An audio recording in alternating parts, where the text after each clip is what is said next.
The origin of Tech for Social Good started when I was working in the social good sector at an organization that provided tech assistance to other nonprofits. One of our biggest customers early on was JPMorgan.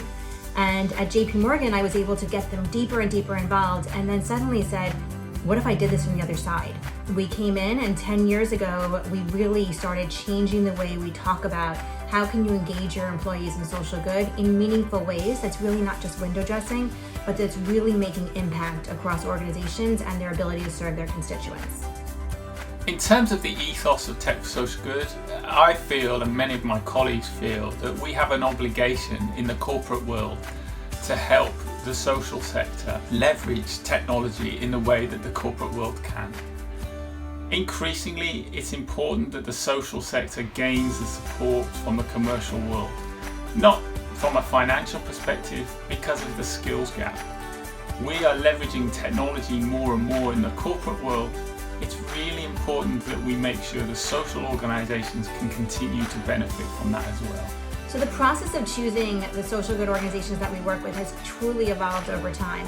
When we first started 10 years ago, we were begging a little bit.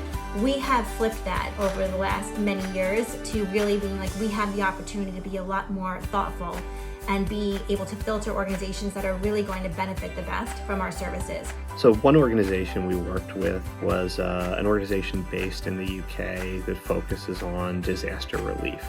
And when there's a natural disaster, they send volunteers and folks on the ground to help them distribute supplies and really help the area that's affected. They really need technology to do so. One of the big challenges in that scenario is there may not be cell phone connectivity. So we work with that organization to set up tools that they can use from their phones to help prioritize need, to help understand what inventory is available and distribute items on the ground to support people in those areas. But what I think is important and how we've kind of evolved over the past couple of years is finding ways not only to just help each other and share best practices, but how can we help the nonprofit sector as a whole in terms of their digital transformation.